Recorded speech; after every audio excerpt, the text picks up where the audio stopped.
Terima kasih pemirsa, masih tetap bersama kami dalam program Doncast. Saya Doni The Kaiser. Saya Don Bosco Slamet. Dan sekali lagi terima kasih buat Anda yang sudah like, share, subscribe. Jangan lupa kalau ada pertanyaan atau komentar, tuliskan di kolom chat atau komentar di channel YouTube Nusantara TV. Nah, kita lanjutkan ngobrol dengan Pak Sudirman Said.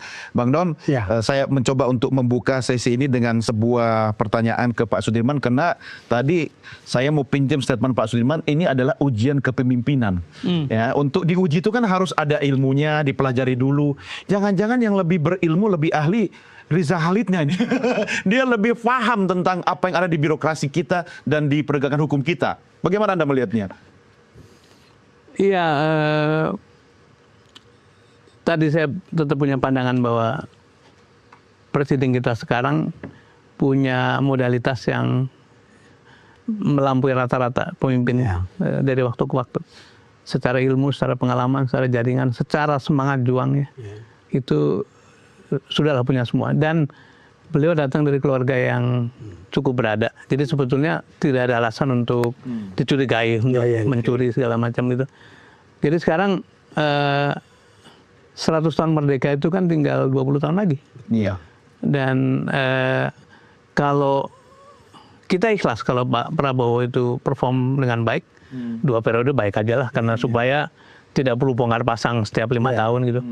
Tetapi kalau ujian-ujian ini tidak diselesaikan, bisa menjadi bumerang, karena ekspektasi orang kan sangat tinggi sekarang ya. Betul. Orang ditangkap, orang digeledah segala macam gitu. Dan pidato beliau dari mulai masa kampanye, pada waktu pelantikan saya ingat betul, korupsi kembali diulas di forum-forum global, sampai pada forum internal di antara kader partai itu semua mengatakan pesan yang sama, bahwa pengen menegakkan pemerintahan yang bersih, pengen menyelesaikan korupsi, menegakkan hukum dan sebagainya. Waktunya masih cukup banyak. Jadi kalau sepak bola itu kan 90 menit kan. Ini baru menit ke-9 belum ya, belum. Jadi 10 pun belum gitu. Jadi menurut saya kalau sekarang kita bapak-bapak di pemerintahan itu menata-nata gitu, waktunya masih banyak. Dan kalau boleh dibilang sentimen publik sekarang lagi bagus-bagusnya gitu. Setelah cerita abolisi, setelah cerita bendera sekarang boleh dikibarin ya, bendera One Piece gitu ya. Itu artinya kan appeal pada publik itu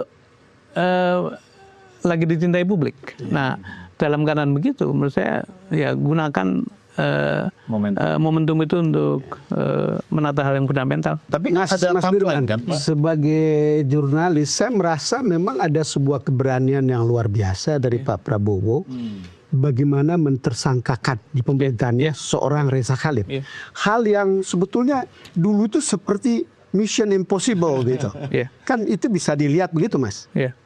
Sebetulnya ketika kasus ini muncul, kemudian putranya diambil. Iya, putranya diambil. Betul. Saya sudah punya kerentek, ini kayaknya bakal lebih serius nih. Dan sekarang kan terbukti kan. Jadi tahap berikutnya tinggal 2 kita tunggu, 3 hal kita tunggu. 1, apakah yang bersangkutan dibawa kembali ke sini? Kemudian yang kedua, bagaimana proses pengadilannya? Yang ketiga, ini juga penting, bagaimana pembenahan di dalam internal Pertamina dan SDM.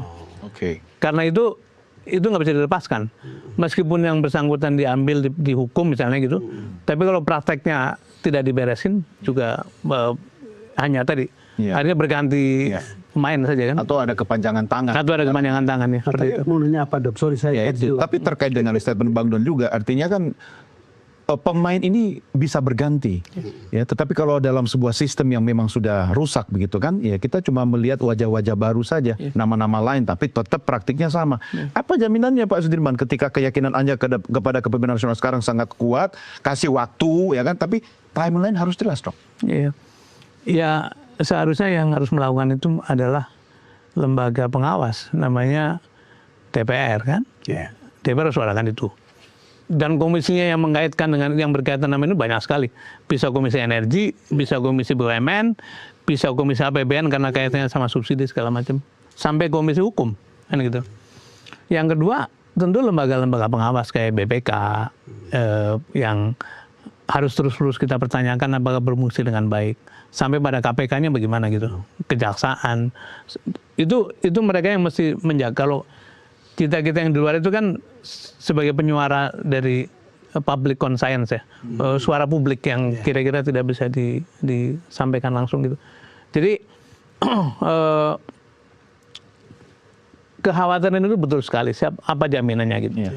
Nah karena itu kan begini, dalam sistem kita kan sudah memilih demokrasi, setiap 5 tahun pemimpin berganti, dan galibnya setiap calon pemimpin baru pasti berjanji hal yang lebih baik gitu.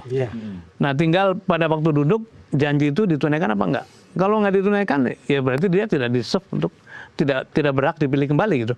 Atau pada tahun ke-10 selesailah gitu, atau tahun ke-5 gitu. Jadi dalam hal ini kita memang tidak ada jaminan, tapi menjadi hak kita sebagai pembayar pajak untuk terus menyuarakan concern ini.